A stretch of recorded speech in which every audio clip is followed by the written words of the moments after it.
Hey there, and welcome to the Engaging Niche HCP podcast. I'm your host, Jason Fair, and I'm fired up because I'm coming back from one of the major conferences that we typically attend every year. It's called ASCO in 2023, and I'm so fired up. I still have my badge on right here. What a nerd, huh?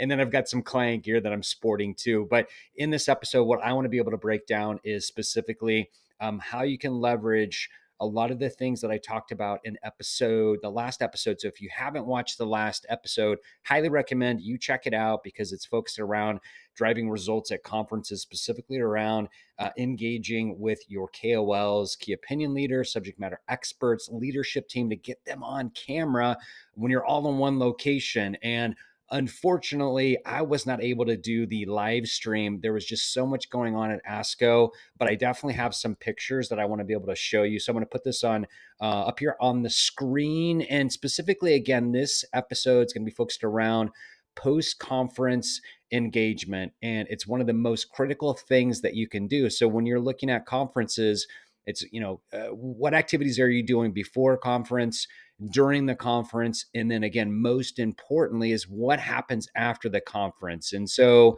one of the strategic things that we're typically video capturing for our clients is around their KOLs, their subject matter experts. So we did this at ASCO for a couple days, and it's a great way because essentially you've got all your key opinion leaders all in one location, right? And then you also have your subject matter experts. You also have your leadership team, right? So, what a great opportunity to capture them on camera while they're all in one location instead of spending money on travel to send our crew. And they're all over the place when it comes to traveling, anyways. But why not make your budget go further for your video content? Instead of having to travel to 3 or 4 different locations, you've got them all in one location. So we do this at many trade shows, many conferences, and this strategy is, this is the Engaging Niche HCP Audience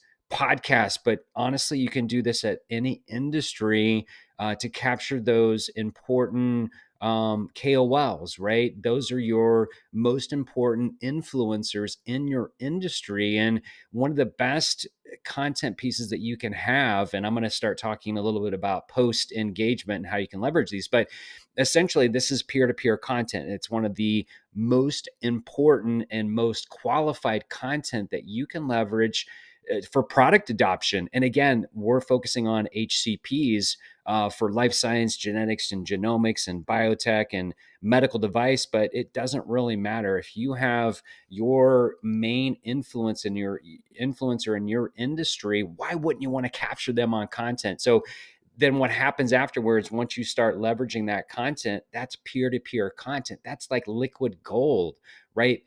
It's your opinion leader in the industry, and typically this is like the rock stars of the industry. And if they're validating your product, your solution, your test, your data, those are the best people to talk about, obviously. And so let's get those people on camera. Those are pretty short, succinct interviews, as you can see up here on the camera. So there's a couple different ways up here on screen. There's a couple different ways that we can capture this content strategically. One way is in booth, as you can see this picture. So pretty decent setup, small setup when it comes to the lights and the cameras. Sometimes we don't even have a tripod, depending on the booth size. We just have just more of a person holding it. So it really just depends on the size of the booth. But what I like about the in booth videos, they are quick. They are easy to get the KOL there. Now, the other opportunity is have a hospitality suite. And as it happens, when we were filming at ASCO, we also had our crew going back and forth from another conference in San Diego. So literally they were going back and forth between Chicago. Well, they went San Diego, Chicago, then back to San Diego. It was the American Transplant Congress, so ATC in San Diego. We had some cool fireside chats that we were capturing. But ultimately, what you want to be able to do with this content once you've captured it, and this could be also if you've captured product theaters, workshops, if you have an abstract, a poster, anything that's like a sponsor presentation, again, you can leverage this. And this is the key where we want to talk about what happens in post conference. And so let me break it down real quick for you here. And this is where, again, I think most marketers hit the easy button, no disrespect, but a lot of times they get back from the conference. There's a lot of things going on. It's like, hey, I did my job. We're good to go. Well, this is where you got to continue to amplify your message long after the conference. And there's a lot of things that happen at the conference. It's a paralysis analysis, in my opinion, of the things that are going on, especially at a major conference like ASCO, where there's like 50,000 people.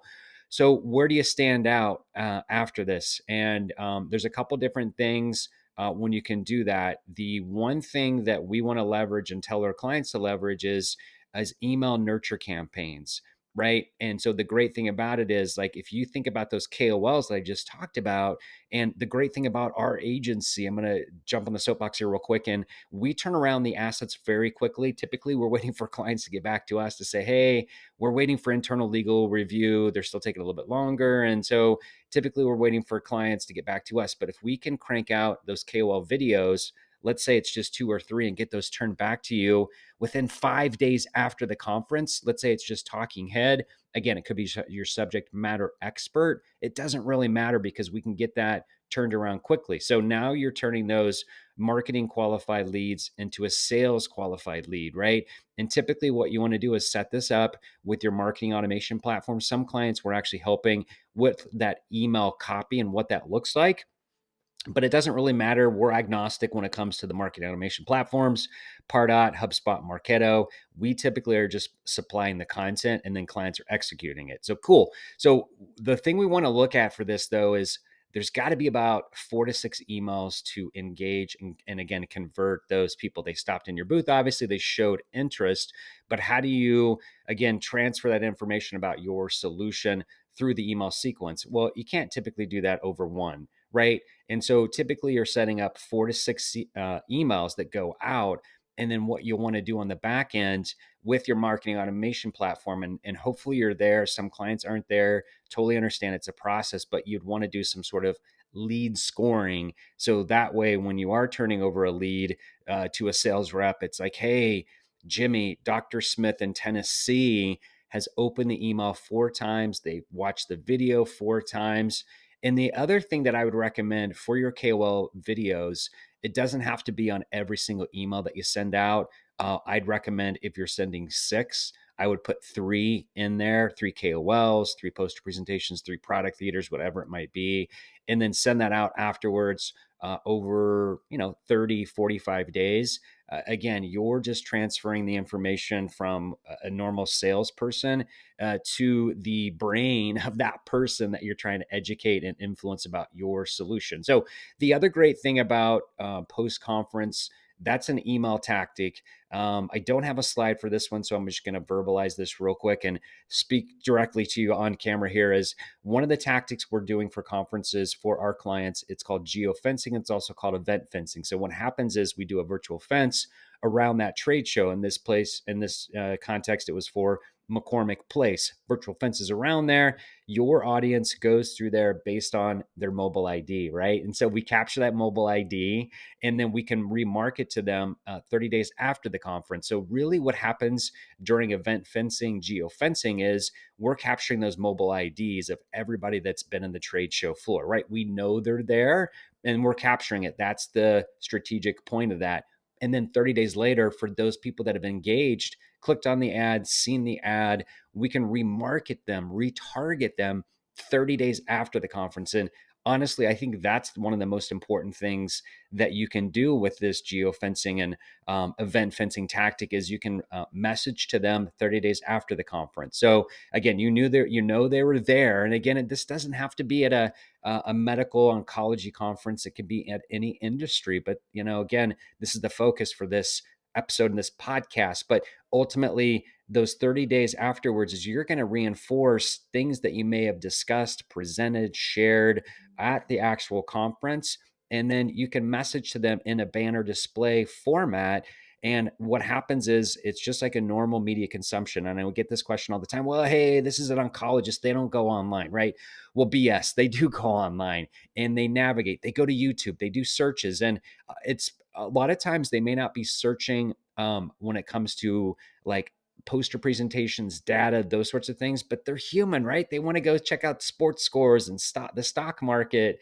They want to go watch a YouTube video, right? So why not message in front of them when they're just doing their normal cadence? And again, this is one-to-one targeting that happens because, again, these are the only people that actually showed interest at the trade show. So I'm going to make this short and sweet. This is the episode for today. If you have any questions, I've got a couple different case studies too. I'm going to drop a lot of this information in the show notes, but if there's any questions, please hit me up. And last PSA announcement here is if you're on the road driving, right, don't use your phone because I'm a cyclist. I see this all the time. Give us a little bit of space. So if you see a cyclist on the road, just give us a little bit of space.